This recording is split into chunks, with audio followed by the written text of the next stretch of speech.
The storyteller presents Cinderella. Once upon a time, there was a lovely young girl named Ella. She lived with her mean old stepmother and her two ugly stepsisters. They were jealous of Ella because she was so beautiful and happy. They wanted Ella to be as miserable as they were. They made poor Ella work from morning till night.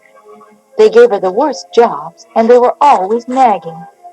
Ella, get up and light the fire. Ella, fix my hair.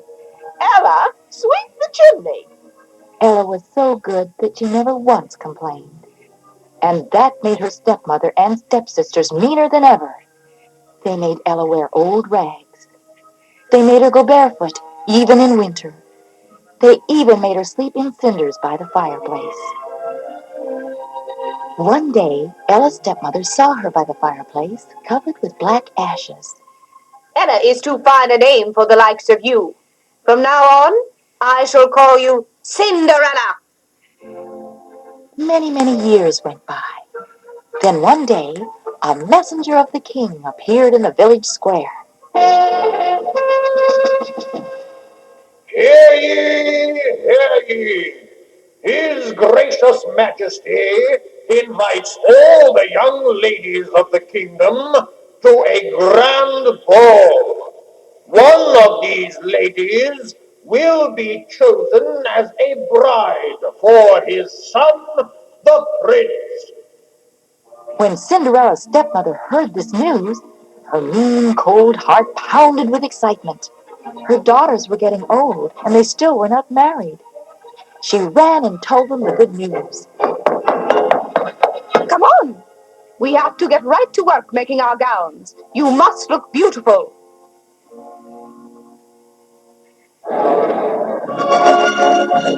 the evening of the grand ball, the whole kingdom was filled with merriment and cheer. The music from the dance floated down from the king's castle, perched on the very tip-top of the mountain above the town. In the house where Cinderella lived, her two stepsisters dashed around like wet hens to get ready for the ball. They made Cinderella help them. They were so mean that they wouldn't let Cinderella go with them. She would have to stay home, all alone. On their way out, they gave Cinderella last-minute instructions. Now be sure and clean the house. Make our bed. And above all, fix the fire so it's nice and warm when we get home. And with that, they swept from the house, escorted by their mother. Cinderella stared out the window, as unhappy as she could be. She was so alone. It was so quiet.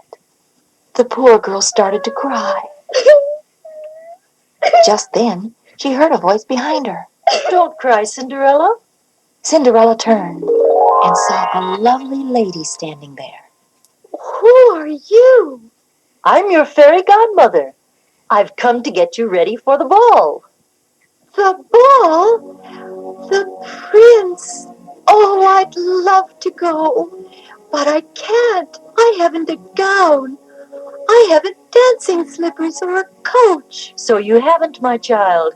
Well, just look out the window. Cinderella saw a pumpkin sitting in the garden. The fairy godmother waved her magic wand, and the pumpkin became a great golden coach with silver wheels, drawn by 4 sleek black horses. Now we must find you a gown and fix your hair. She waved her wand once again,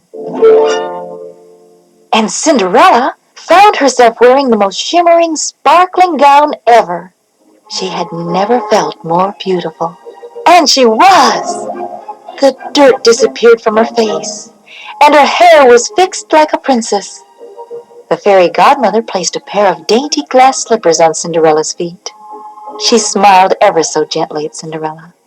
And now, my little princess, you are ready.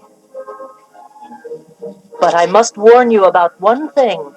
You must promise to leave the ball before midnight, because at the stroke of 12, my spell will be broken, and you will again be a Cinder girl. I promise. Oh, thank you so much.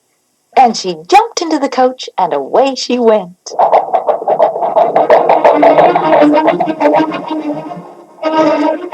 The ball was a swirl of color and happy dancers and bright music. Everyone was excited, except for the prince, who sat on his throne and looked glum and upset.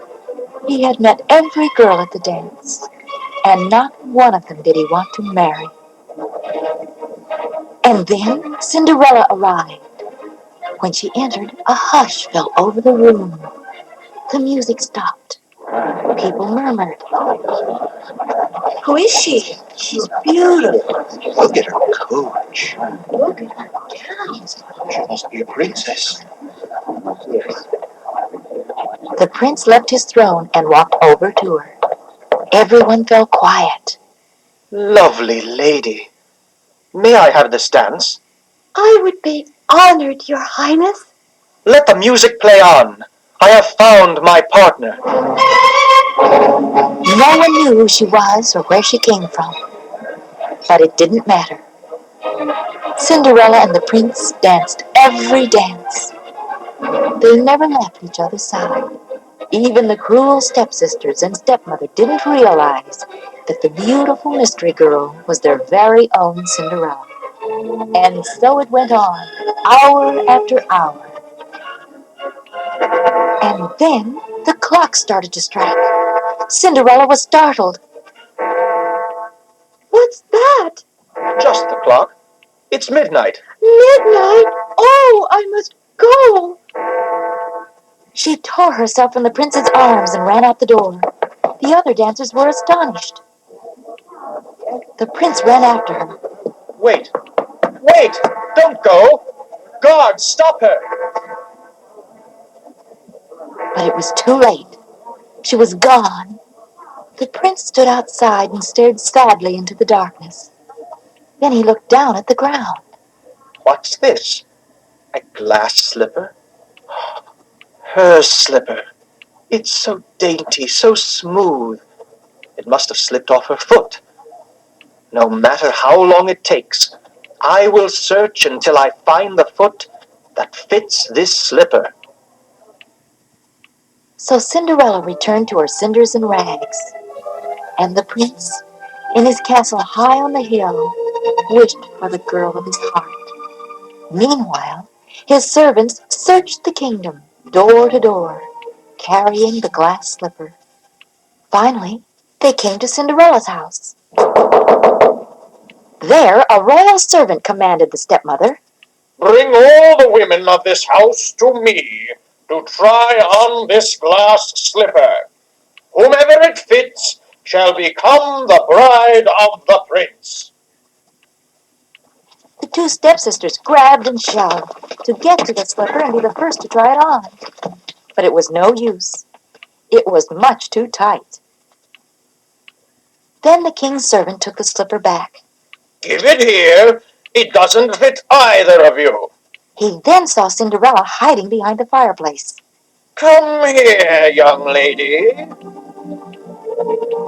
That's just our Cinder girl. But the servant ignored her. Cinderella tried on the slipper, which of course fit her perfectly. Yes, I am the one you seek. And here is the other slipper. Cinderella put the other glass slipper on her foot. And suddenly, there was a flash. And Cinderella stood before them dressed as beautifully as she had been the night of the ball. The stepmother and stepsisters suddenly realized that Cinderella was the mysterious princess. Kneeling before her in shame, they begged her forgiveness. Cinderella, filled with love and understanding, placed a hand on each of them, and the women were transformed into kind and gentle ladies. A short time later, Cinderella became Princess Ella, wife of the prince, and the whole kingdom prospered in peace and happiness. forever after.